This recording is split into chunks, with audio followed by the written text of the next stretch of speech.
Sometimes I That's find some going stuff. in. I'm like, yeah, that's going in there. Yeah, and I don't know if anyone ever listens like you guys, but I'm like, yo, fuck, this is hilarious. One time, Tessa, you were talking about taking your pants off in the studio because you were so hot. I just left it. I was like, this is fucking hilarious. I wonder if it's for funny. It was so good. It was just like no context, just like, oh yeah, I'm pretty hot, so I'm not wearing any pants. I was like, fucking yes. We're leaving this. That's how the episode started. It was Well, okay, it's pretty hot today. I was thinking about taking them off and I wasn't going to tell you. Cool. Well, yeah, it was really funny. yeah, no, awesome. Careful what Awesome. you say on here. I'll get you. So, welcome back get to ya. the Good Talkers podcast. My pleasure. Jordan's been throwing us under the bus since way back when. Oh, hi, everybody. Welcome back to the Good Talkers podcast. It is lovely to have you with us today. My name is Tessa Livingston, and of course, I am joined by the fabulous Ashton Haugen. Hi. Deanna Cooney. Hello, hello. And the delightfully sneaky Jordan. Hi, Jordan. Hi guys. Butter wouldn't melt in his mouth. Look at him. He's No. like cool as a No cucumber. comment. But actually, he's a devil. You know what? The audience wanted more of you, and that's what they're getting, so that's fantastic. Well, I've been told Ashton has stuff to share. What were you going to say, Ashton? I do have stuff to share. Just a quick little reminder. In the spirit of the Game Awards are today, the Video Game Awards are today. And in that vein, I would like to remind our listeners, people who are in the industry and maybe not in the industry, that we still have, going on 5 months now, a video game strike happening still. Wowzers. Whoa. So, just reminding you to other actors out there to keep holding strong. And keep supporting the strike, and say a big thank you to all of the developers who have signed the interim and tier budget agreements. We really appreciate you. Hopefully this will be over soon, so support your video game voice actors, because game performance does matter. It's not just data, it's performance. And we deserve fair pay and AI protections and good working conditions, all that jazz, and that's what we're fighting for. So just a reminder. Sorry to bring down the energy Not here, at but all. I just wanted to remind people. I don't think this is a downer of energy. I think this just deserves space, right? So, like, I'm very thrilled that you brought that to everyone's attention today. Thank you. It's great. Yes. And when this comes out, the Game Awards will be over, because they're happening on the night that we're recording this podcast. But, the video game strike is still happening. Just putting it out there. Just to let you know, it's still going on for 5 months, even if it has been somewhat quiet, or may not have had as much exposure as some other strikes have. It's just as important. We're fighting for basically all the same things now, just for video game voice actors. How far through the process is for it? mocap and PCAP too. Yeah, so. how far through the process are you? Like, it's been going on for 5 months. Does it look like it's close to coming to a conclusion, or? No, I'm not in the room, so it's hard for me to say. I haven't seen a lot of indications that it's going to be ending soon. The good news is there's a lot of indie developers and smaller developers who have signed the interim budget agreements. The bad news is that there's a lot of bigger game developers who have projects that have been going on for a really long time, and they fall under a specific category called Side Letter 6, which is kind of a gray area, basically meaning they technically still can keep going on their games with the voice actors that they already have. However, voice actors are being encouraged to kind of stand strong and not perform in those games at this time. And it's kind of an icky, gray, weird area. There's also been a lot of developers the actors who traditionally play these characters are on strike. And then the developer comes in and they say, hey, we have a new game for you. Will you come voice it? And they say, have you signed the agreement? And they say no. And so they say, nope, we can't do that. And then they'll send out a non-union casting call trying to get somebody to replace them, which is also not okay. So, and this has been happening for 5 months. So actors, non-union actors, if you get those auditions and those casting calls, don't do it. Just don't do it. I guess Don't do it. I know it's tempting, I guess the first thing to do don't is do it. ask the question. Yeah. You know, like, And- is there like, have you signed the AI writer, right? Yeah, the interim agreement. SAG-AFTRA is very, very good in that they have. You can go to their website if you know the games. So games are really secretive, and sometimes they're given code names. If you know the code name or you know the game, the specific game that you're auditioning for or the character, you can actually put it into a little search engine, and they'll tell you because they know whether or not it's good to go. It's a proceed with caution, which means it's that side letter 6 gray area weird thing, or the absolutely no, don't audition for this. So go to the website, sagaftra.org, I believe, and look it up. If you don't know, ask. Yeah. Look it up. Find somebody, call them. They'll tell you. Awesome. Anyways, that's my spiel. We can move on now. Fantastic. Yeah. Yeah, awesome. no, thank you for sharing that stuff because it is so important, and just because it's not relevant for us at the moment because we're not getting the attention of it, it's good to know that it's still going on and that people are pushing for fair pay and recognition in the voice acting community. It is important. It's very, very important. Yeah. Well, alrighty. So today we are talking the good talk on how to direct voice actors. Oh. Woo! Such a topic. For those of you that are listening and you are not voice actors, this is going to be really helpful for you when you're in the booth with a talent and you're not 100% sure on what to actually physically do with said person. Yeah, there can be a lot of variables and a lot of things to think about, and we speak different languages, so lots of stuff going on here. And if you are a talent who has been in the booth in situations like this where you've got someone and they're not quite sure how to direct you, you're not quite sure what to do, it'll be really helpful for you as well. Because I've been in the booth just recently and had some difficulty, which I'm sure we will get to as we go through. But before we started doing the recording, we talked about the topic briefly, and Deanna came up with a really good point that there are more than 2 people to deal with in the room. There was a third person, wasn't there, Dee? Yes. Yes, As in and the the third engineer? person is the engineer. Yeah. The engineer. Yeah. So there are lots of variables going on inside a recording studio at any given time when you've got a producer, a client, an engineer, and a talent. So sometimes there can be even more options.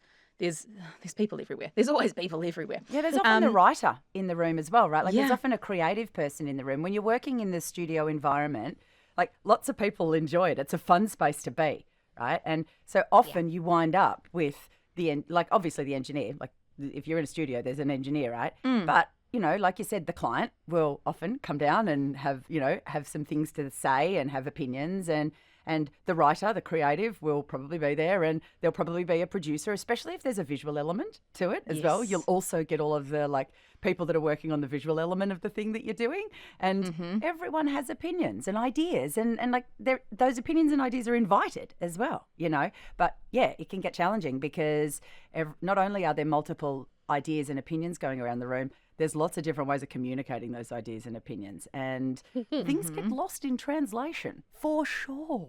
Yes. Yes, they do. I think a really good one to highlight really quickly, which is something that we talk about all the time, is that written language and spoken language don't necessarily match up. We have lots of issues with that. So, you'll get a script and you'll start, reading it and speaking it out loud. And the writer who's in the room is going, well, but no, that's not quite what it's supposed to be. And you go, well, it doesn't quite match up. And so you've got to find these really clever ways to work around all of these things, which is very, very interesting. Does anybody have any difficulties that they've had in the booth where they've had some mismatched communication or not quite sure what they're targeting? Anything off the All top of the your time. head? Yeah. All the time. Like almost every session that has more than me and an engineer in the space, there's going to be moments where communication has to be verified, right? And it can either be verified through conversation or it can be verified by doing the thing that they're asking you to do in the way that you think they're asking for it, right? Yeah. Because what can often happen, I find, right, is you get stuck at the like, what do you mean, what do you mean, what do you mean stage, right? And if you're just having conversation, you don't ever hear the thing and get to make a decision about whether the thing even works or not, or whether or not your meanings even match up, right? Because an intellectualized version of something is not the same as the performed version of it, like ever. You know, you can, and that's often where the challenges come in with this kind of stuff. People don't just have like a intellectual idea of what they want it to sound like. They're hearing it in their head, right? And they're hearing it in their head, maybe in their voice, maybe in Chris Hemsworth's voice. You know, like you just don't know what's going on in their head, and they don't know what's going on in your head either. They've hired you as the voice talent because they like the way that your voice works or your emotional connection or your performance skills or whatever, but no one knows what it's going to sound like till it comes out your mouth. So for me, the very first port of call is always, hey, let me just have a shot at what I think you're saying, and then you can feed back to me about how close we are. You know, and if we're miles away, fantastic. We just get to put that down and never go back to it again, and we just like try the next thing, right? And we'll work it out between us. It's really collaborative, but there has to be like, it has to come out your mouth. Yeah, like that has to be the first point. What about the people who won't collaborate, but don't know how? Like, they won't give you any direction. Yeah, that's really hard. That's what drives me the most crazy. Is they you can see that they don't like it or they're unhappy. It's not what they envisioned, but the only thing they say is, "Why don't you try that again?" Yeah, that's huge, and that that How? normally comes from because Deanna, you're saying, oh, like I liked you because your emotional connection, or you're these, or like the. They often don't even know why it is that they like you. They don't even have like a discerning point of being like, oh, well, I just heard your voice and I liked it. I'm like, oh, sometimes in sessions before we start, because if I've been picked from my demo rather than an audition, I'll go, what on my demo did you hear and did you like? And sometimes that can help. And sometimes they just go, oh, we just liked it all. And I'm like, shit. Yeah. I reckon that probably mostly comes from an inability to articulate what it is that they're thinking about. Yeah. And a concern about getting it wrong. Right? Like everybody has this experience in life. Just because someone's like created like come up with an idea and written a script and gotten to this point of being in a space with a voice talent doesn't mean they're like supremely confident in their ability to direct you or even share their ideas in a way that makes sense. So I think there's got to be a bit of you've got to expect to a degree that there's going to be some interpretation work that has to be done, right? And with people like that who are really reticent, I will often ask them for a line read, right? Not because I like freaking being line read to, right? I hate it, right? I don't love it when someone goes, say it like this. I want the word to sound like ma. I'm like, okay, fine. Here you go, blah, blah, blah, ma, blah, blah, blah, right? So they can hear it. But sometimes asking for a line read is the only way to get someone to demonstrate for you what it is they're thinking. And often they'll do the line read and go, oh, actually, that's not quite right either. But it's a kickstart, right? Like it gets you moving in the right direction. And that's been a really, really useful tool for me many times. If someone's like, oh, I just want you to try it differently, I'll say to them, can you show me? What, like something like just you have a read of the line, tell me sort of what you read it to me like you think, like how you hear it in your head, and we'll just go from there. Yeah. Right. And sometimes that's the thing that also gets them over the line of just being able to start expressing something. Yeah. You know? I say that as well. Like when because I remember how I did things the read before, and they go, oh, I'm not really that sure. And I'm like, well, in this one I did this. Would you like me to do that portion different? So like I'll remember like specific portions to ask them about. But it's always just so interesting because I've been doing a lot of demo production coaching just recently. So, like coaching people on their scripts and getting the pieces to ring true and to have good emotional connection and also to have like stylistic vocal choices. There's lots of components going on in there. And the last few sessions that I've had just recently in professional booths, I walk in there with an expectation that someone's going to direct me the way that I've been directing other people, and it doesn't happen. And what ends up happening, and it hasn't happened in a really long time, is that I've gotten a little bit self-conscious in the booth because I'm not getting the the feedback. And so I'm going, oh my God, this must be going shit, because I can think of like 10 reasons why this thing could be different, or why it, because I've got such a heightened understanding of it now. And it's awful. I walked out of one of the sessions and the engineer's a mate of mine. And I was like, was that good? And he was like, what do you mean? I was like, did that session go okay? And he went, yeah, it went fine. I went, oh, thank God, I couldn't tell. And this real distorted sense of, because I've been so heavily inside doing what I'm doing for the last, like 6 months, that this whole interpretation of what it's like when you're pulled out of that was really strange. It was interesting. Sorry, I just like went to talk and had like a big frog in my throat. That was fun. Yay. Anyway. Tasty. Yeah, tasty. So it's morning here. My voice is still warming up. Oh my God. So, now I've forgotten what I was going to say. Oh, no, you will find a balance in that, right? Because I went through the same process when I started coaching, right? Yeah. Like, because I was a voiceover artist for like 20 odd years before I started coaching and teaching. And then I started coaching and teaching, and my understanding of what I was doing went through the freaking roof. Like, it just grew so quickly. Because the moment you start having to like teach this to people, you have to break it down into much more granular components, right? Yeah. And then your understanding of it develops enormously, right? And I went through exactly the same thing as you, Tess, getting into studios and realizing that my understanding of this like was way deeper, and my ability to articulate the components of it was way more detailed. And I had to go through a reconfiguring of how I listen to and talk to people in these sessions, because I can't just dump all of my knowledge on them. That's like, you can't just data dump your shit on people in a space like that. Yeah. It's confusing and it's overwhelming, and they don't fucking know what you're talking about anyway, right? And they don't care either. They really don't. So it's a real process of going, okay, where do I get to apply my deep knowledge here? And most of it is like, not right now kind of decision, But those opportunities will come up where you'll see the room is a bit stuck, and you'll say, hey, I have a suggestion if you don't mind. And then you get to like pull out your like deep, deep, deep knowledge in a way that is really simple and easy for everyone. You go, I'm just going to try this because, and you do a thing and it works. And often you don't even have to explain why the thing worked, right? But the reason that it works is because you know how to do your job better than everybody else in the room, which you should, Went through a phase of telling people that I knew what I was doing. It wasn't good. But doesn't it feel so good that when that moment finally happens and you're like, and you don't have to explain why it happens, but then their reaction is, yes, like that was what we wanted the whole time. Oh my God. And it feels like so it's so good. great. You so feel great. Like a hero, like a champion. Yeah. My favorite thing is when people go, oh, thank goodness, a professional. Yes. Yeah. Yes. Like they say things like, "Oh, I could hear it, but I couldn't like," and then you did it, and that was it. Like they'd say like short little phrases like that, and you go, "Thanks." Yeah. There's been a couple of times in my career where I've been able to direct other people, and I don't do it often, except for when I'm like teaching, when I'm teaching acting classes. Then it's like almost all directing, right?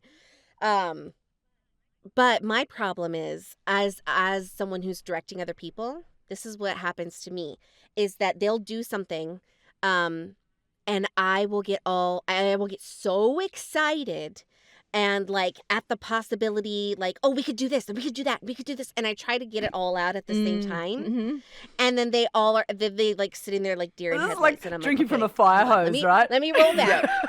Let me roll back, because I get so excited about whatever the thing is. I'm like, oh, and then we could do this and we could make this, and it's a me thing, but gosh, I feel bad for anybody who's been directed by me when I've done that, because it's like they don't know what to do. And then I can sit here and imagine if somebody did that to me, and I would also feel overwhelmed, so reminding myself, even if it's good and I'm like excited about it, doesn't necessarily have to be bad. Like you're not doing the thing they want. You know what I mean? You could be doing a lot of things that they really like and they want to go further, but remind them, it's just a good reminder that they're still human beings and they're not robots, and they have to be able to remember everything that you said in their next try, and interpret what you, like we've been talking about, interpret what you said and remember everything. There's a lot of skill in taking direction. Oh, it's huge. Yeah. You know, like, and it's our responsibility as talent, I think, to get good at self-direction, at taking direction, at giving direction, because it all feeds back into your own ability to be a really, really efficient, functional member of a team, right? And that's what you are when you're working with people like that. It is collaborative. And I think it's really easy for voice talent to assume a position in the team that is like, be quiet unless you're delivering the line into the microphone. And that makes sense, right? You don't want to walk in there and be like an arrogant asshole who's super entitled and thinks they're like in charge of the whole thing, right? But at the same time, if you're like too backwards, too like quiet and waiting, that doesn't help the session either, you know? No. It's a really interesting dynamic. And so I think the more confident you are as a talent in your own ability to like direct yourself and make decisions, just make decisions, right? Because that's all like self-direction is, like, oh, I'm going to try this and I'm going to do this, right? That's what self-direction is, right? And that's what direction is when you're directing somebody else. Try this and let's see what happens, you know? So the more confident you are, the more competent you feel in your own ability to direct yourself, the easier it's going to be functional in those spaces. Yeah. I reckon. Oh, and there's so much to take in as well. And something I think that like sort of younger voice talent, and I've learned how to do this really well now, is to take what I've heard from sometimes 6 people sitting in a room, because they also natter as well. So you listen to the natter, you listen to all the bits and pieces, and you go, I've heard X, Y, Z. Would you like me to try this? And clarifying. And then if they go, oh, no. And then I'm like, oh, okay, cool. What point did I miss? Because otherwise, because they say so many things so fast. And because there's 6 of them, and something that, you know, having been in studios enough now, if there's 6 creatives in a room, every single one of them is going to have an opinion, and they are all going to try and make their opinion different to the other person's to make sure that their opinion is valued inside the room. And that's not a bad thing. It's a human thing. But fuck me if it's not difficult to follow. So, you know, you've got to pick. Yeah, and this is where the engineer comes in, I believe, right? So I have like really tight relationships with all of the engineers that I work with, and I consider them my like conduit. They're like they're my bridge between the people in the room and me. And I trust the engineer above and beyond everybody else to filter that information and help me make good decisions, right? Like that's the engineer's job. One of their jobs, right? They have many, many, many jobs. I don't mean to reduce the engineer to like just being my like bridge, right? But like obviously they're doing amazing, many, many other things as well, right? But when there is a room full of people, right, sitting, and often when you're in a studio, it depends on the structure of the studio, right? But for me, I'm in a room, I've got a glass wall between me and the engineer, and then behind the engineer is an array of humans with opinions, right? and literally the engineer is sitting between me and them. And I can see the engineer's face. They often cannot, right? Because they're behind the engineer. So the engineer and I have a direct line of communication. I just have to be careful because they can see my face, right? So like everyone can see my face. I can see the engineer's face, right? And often there's some really interesting, subtle communication that goes on between the engineer and me based on what they're doing with their facial expressions, right? Yeah. So there's like multiple levels of communication going on there. And I adore that dynamic, you know, and I'm very capable of reading the room. Like I've been doing it for a very, very long time, right? Like it's definitely one of my good skills, right? Reading a room and listening to what everybody's saying and interpreting it, and then letting the engineer be the filter. Yeah. You know, I will often go, okay, so I'm hearing some things, and I might go, hey, Jules, this is what I'm hearing. What do you think? You know, and I'll direct it specifically to the engineer, right? And that way no one else in the room feels like I'm directly agreeing or disagreeing or like challenging or any of their kind of stuff. I'm like, I'm going to my point person. Does that make sense? Definitely. This past summer, I was working with a nonprofit called Film to Future. And I got cast in an animated short that they were doing. So what Film to Future is they actually take underserved high school students and they teach them, they give them a lot of great mentors, people who are in the industry, and they teach them how to make film, how the film industry works. There's an animation program, and then there's a live action program. So I was working in the animation program, and I got cast to be one of the voice actors in their film. So the day comes, I'm in the booth that I'm supposed to record this, and it's just like you pictured. But what was great about the audio engineer that I worked with that day, he was not part of like the team or anything. He was just there, part of the studio, doing his job. But he recognized that these high school students have probably never directed anybody before. And so it was almost like he was teaching them a really great way to direct, as he's also like getting what he needs out of me. And it was just like so fantastic. I was like, I wish everybody who's going to be in this career, like in this creative field, had that type of like, crash course. And they were totally listening to him, like absorbing everything that he said. It was really fantastic. Yeah. It's so cool. We super fun at Big Mouth. Sarah used to run directing actors. So we used to get a whole heap of creatives in a booth, and they'd get a couple of different voice actors, and they'd pick a script, and then everybody would have a turn. And like the voice actor would be very, very literal with the things that they would, so they wouldn't like interpret how they typically would.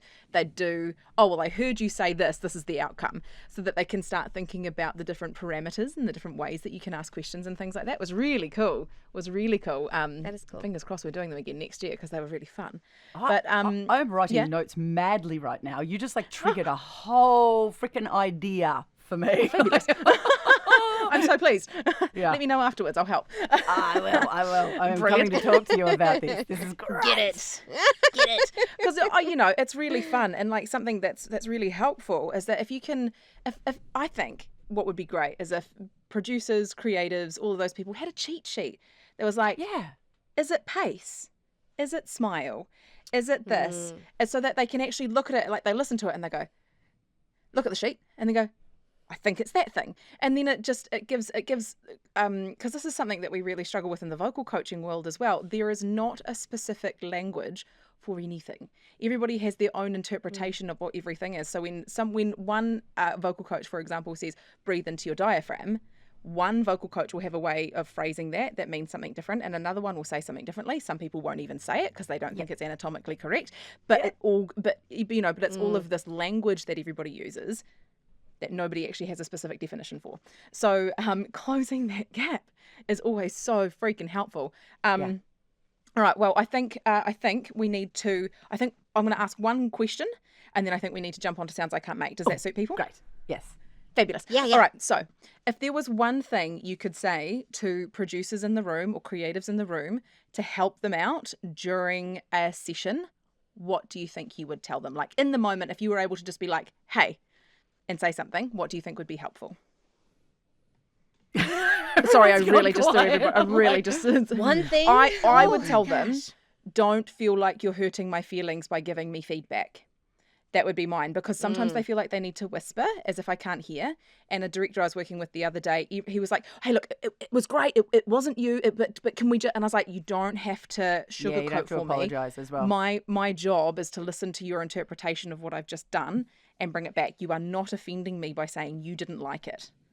So that's something I would like them to know. You don't have to whisper, and you don't have to apologize for having opinions on the thing that I'm working on with you.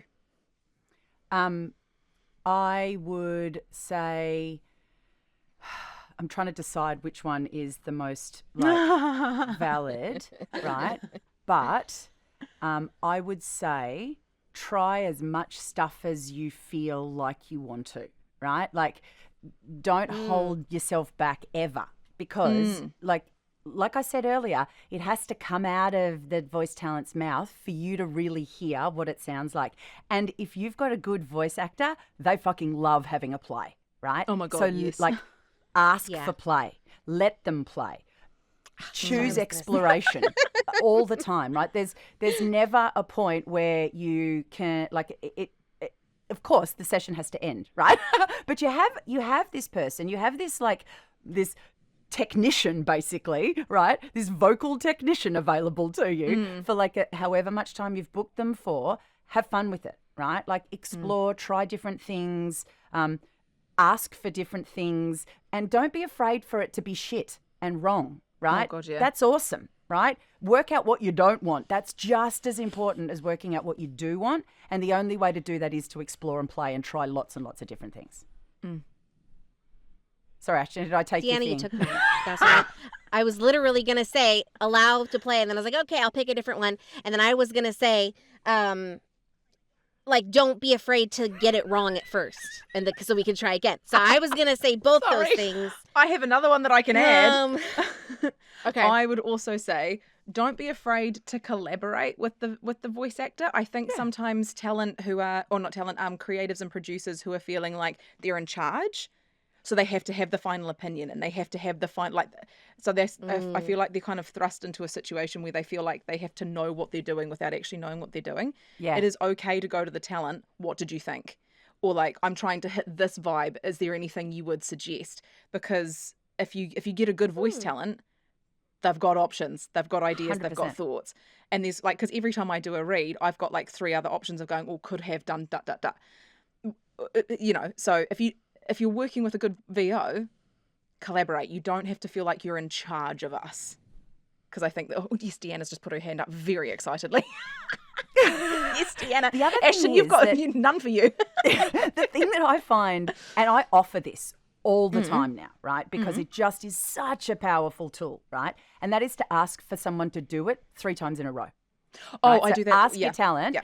to read the line, the phrase, the piece, whatever it is, three times in a row, right? Yeah. If they read it exactly the same way 3 times in a row, don't keep asking them to do it because they don't understand the premise of what 3 in a row is, right? 3 in a row is 3 variations. They don't have to be big variations. They might be pace variations. There might be like a subtle shift in smile across them. You might shift the inflections around a little bit. You might slightly change some of the emphasis if it doesn't change the meaning of the sentence or phrase or whatever, Yeah. right? But a good voice talent will give you 3 variations, right? And that's amazing because it does 2 things. It tells you what you don't want and it opens up doors to what you do want. And it's Yes. just such a fun way to explore stuff. And the number of times where I've gone, hey, can I just give you 3 in a row of that line, right? Because I'll read it and they'll go, oh, not quite. I'll read it. They'll go, not quite. And I'm like, look, let me just give you like 3 in a row. We'll see what comes out of me, all right? Because I don't know what's going to come out exactly either, right? I don't have a template in 3 in a No. row, right?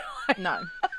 So I don't know exactly how it's going to go. And if you give me the opportunity to just let something come out of me 3 times in a row and see what organically shows up, then you might find absolute gold. And it happens all the time. You know, I'll do 3 in a row. And then the people in the room will go, oh, I liked 1. Someone else will go, oh, I liked the end of 2, but the start of 1 was amazing. And then they'll just start like grabbing little bits and pieces. And before you know it, either we've nailed it down to exactly what we're looking for, or we've got like a whole bunch of variations that all work in different ways. Yeah, totally. Ashton, did you think of one now? Or are they all gone? I kind of did. I would say also, and maybe this is just me, but I feel like on the same wavelength of like allow play to happen, I feel like a client's attitude or their willingness to not take everything so sternly and seriously really helps my personal performance. So if they are really willing to also play around and yeah, we're getting work done, but we're also telling jokes and we're being Having fun. creative. You know what I mean? We're being creative and we're having fun. Those are the best performances out of me personally than the people who get in there and are very, this is how it's going to be and we have to get this and nail this down. You know what I mean? Yeah. It's then I start to get nervous. Then I'm like, oh God, like I really want to impress them. Oh my God, they're really expecting a lot. And I feel like I almost can't be 100% myself because I will be judged by them or they won't take it correctly. Like I don't want them to feel weird that I'm being maybe silly. You know what I mean? But sometimes that's the best way to get a good performance out of me.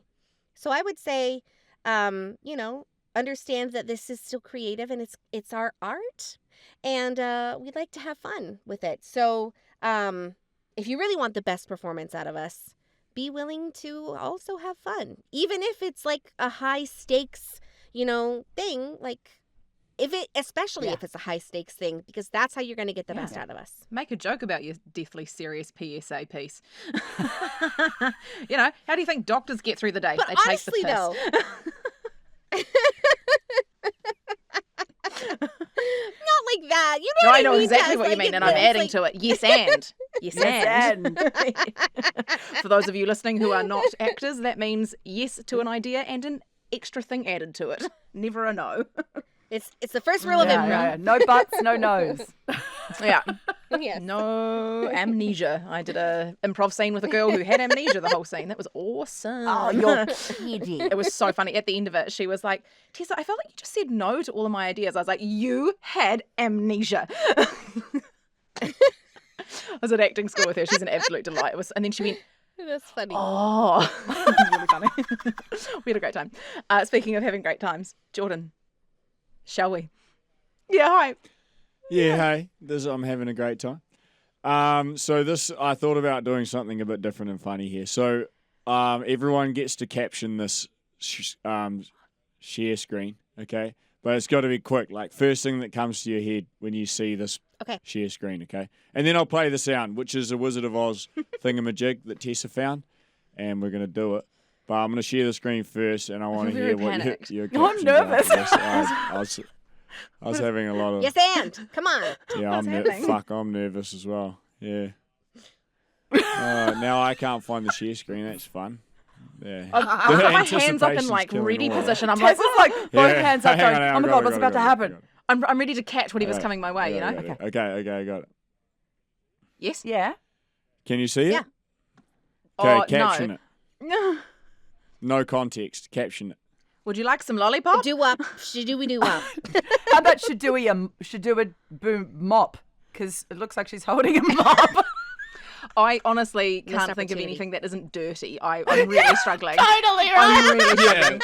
Straight away. Keeping it clean. Yeah. I was in the gutter immediately. Like That's this why is I wanted only to do going to this. I work was in for the like gutter people straight who are away. watching that No, I know. on YouTube, but like it's so good. I know, but I thought it would be funny if you're listening and the descriptions were good. Like if you guys captioning it was accurate, then it would be good for the listener and you guys. I was trying to keep it So clean. was I. Okay, that's what I originally But thought. it's also All right, full our own dirt. podcast. Let's So we go. can do whatever the fuck we like, right? I just like Yeah. like I'm the person in the picture is holding a broom end up to her mouth, and it definitely could have dirty connotations. But she looks quite young, and it's really stressing me out. We do have to be cautious on these fronts, team. That's true. Yeah. I mean, Very she's cautious. probably in That's why her I went 20s or microphone. something. It is I don't know. TikTok as She well. will be. But like, I just Yeah. there's like all of these conflicting like concepts, and I just went, I'm not saying anything. I choose no. I choose no. Yeah, that's fair. That was a safe thing to do. Good work. Anyway, try that again so that was sometime. the Try though, fail. like Let's play the sound. Totally. Yeah, I was entertaining myself anyway. Yeah. Okay, I'm going to play it. I don't know what we're going to do. All right. You guys can tell me afterwards. It really Here it was is, 20 no seconds. miracle. What happened was just this. The wind began to switch, the house to pitch, and suddenly the hinges started to unhitch. Just then, the witch, to satisfy an itch, went flying on her broomstick, thumping for a hitch. Oh, I love it so much. I love it so much. So that's not Judy Garland, Very cute. by the way. That is not Judy Garland. No. That is someone Some called. girl I think her name is singing into a Abigail. broom. Abigail's. I can't read it because the broom's in the way. Yes. So do we want to like talk about the sounds that she's making, or do we just make them? What's the purpose here? Are we singing like Judy Garland? Are we like, is this an accent thing? I think it could be a combination fried rice. If you want to put a little bit of sing-songy to it, that's no worries. But I think if you just want to do like accent, then that's fine as well. Because the accent I don't think I could do it. Oh yeah, without that's singing what I was going to say. So I don't know how I would not. It would be very like poetry-esque if it wasn't sung. All right. Yeah. So yes, please, Jordan. That'd be One more marvellous. time. Can we?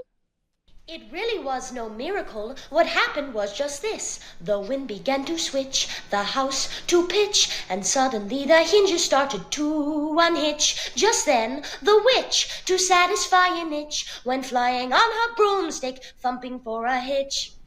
Oh, so cool.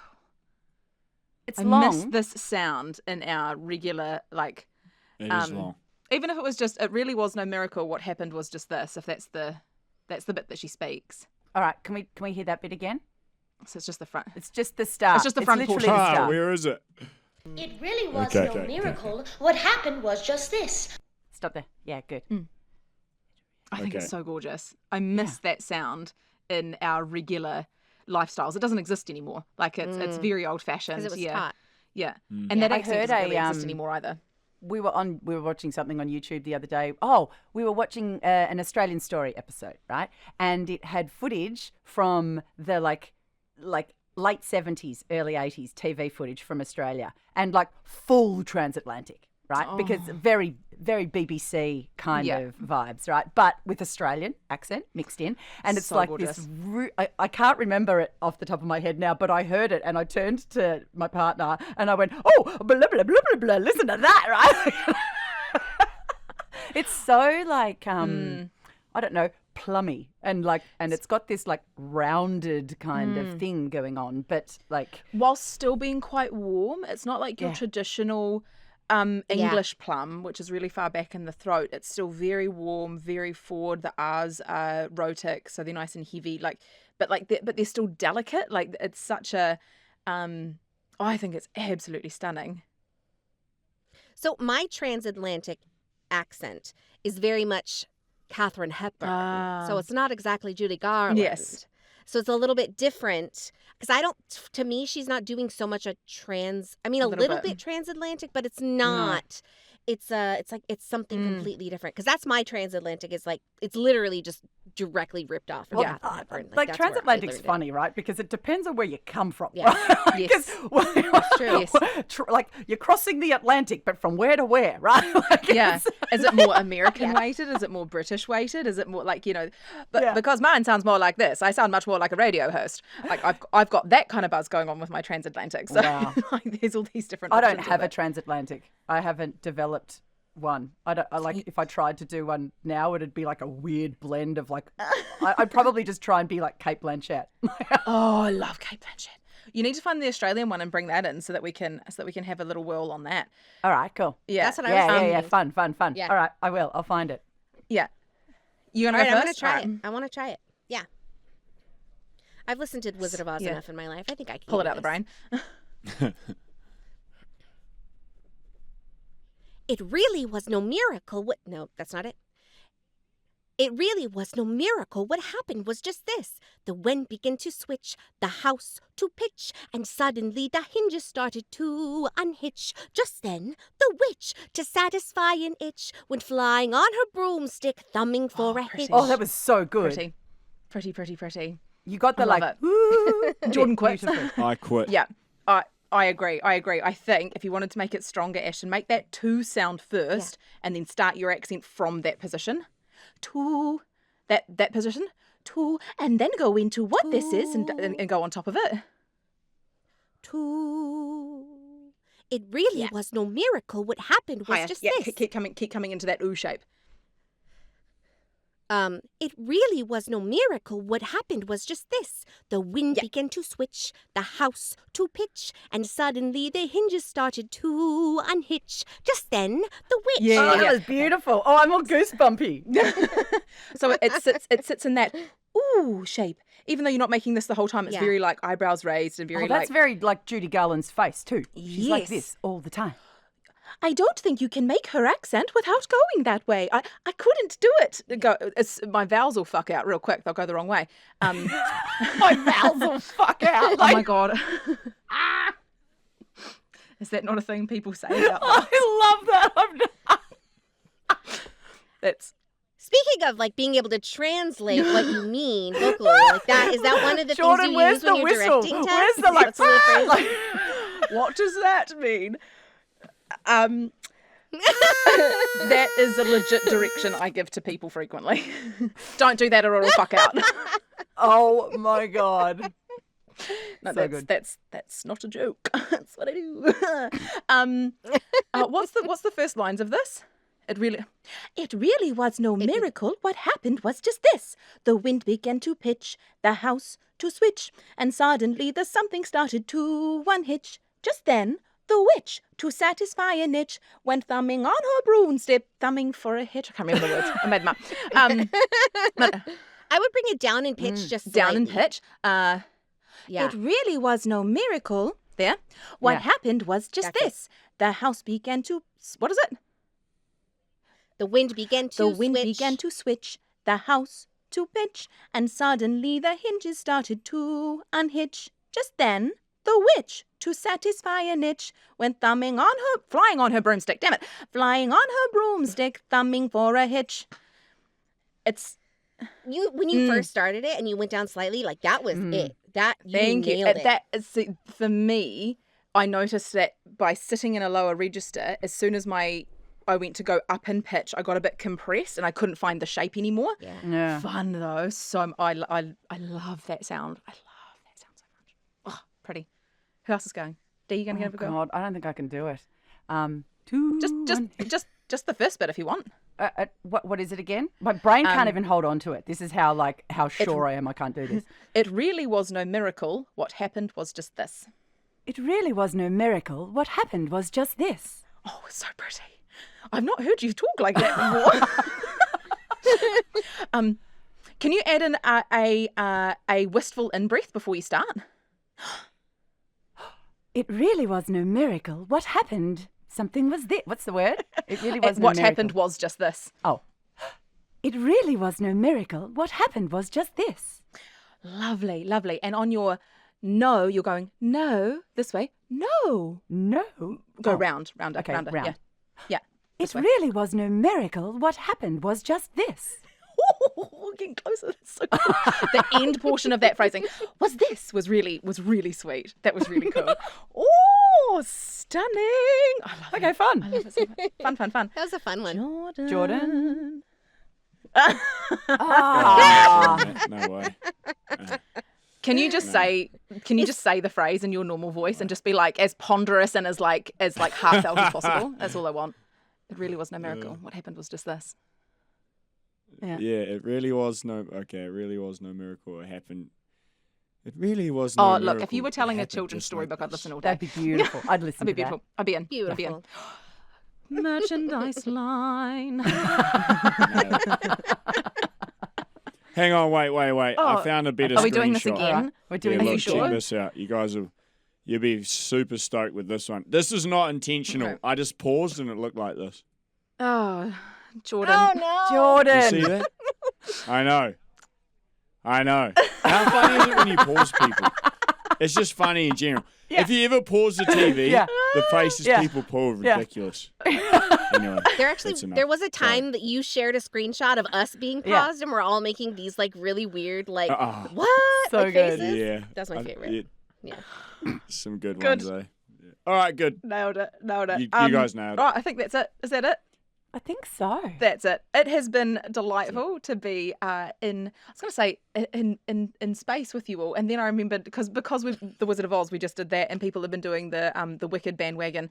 Did anybody see the meme going around of like the interviewer making up this whole thing about telling Cynthia Erivo and Ariana Grande that people are taking the lyrics of Defying Gravity and really holding space with it, and Cynthia Erivo was like, Really gotta hold "Oh my space. god, I didn't know that was happening," and she was like, "I've seen another person do it." Just made me think of that. So if people have been watching Wicked, that will be for you. If people haven't been watching Wicked, you'll be like, Tessa, shut up and end the show. So it has been lovely to spend time with you all today. If you are a producer, a marketing person, a person who ends up doing directing for voiceover and you're not sure writer. how to do it, or a writer, message us. Tell us your Yeah. problems. Tell us the Yeah. things that are going on in your head and you're like, I don't know what to do when this happens, or I don't know like where to start. Hit us up. We would love to help. We can answer questions. And if you want to get in contact with us, please do. You can find us on all socials, and you can also email us at thegoodtalkerspodcast@gmail.com. Thank you very much. I think that's it. Say Ciao. goodbye, everybody. Goodbye, everybody. Goodbye, everybody. Bye. That was so good, Tess. Goodbye, everybody. Later, gangsters. See you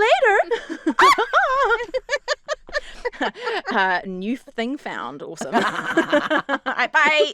Bye.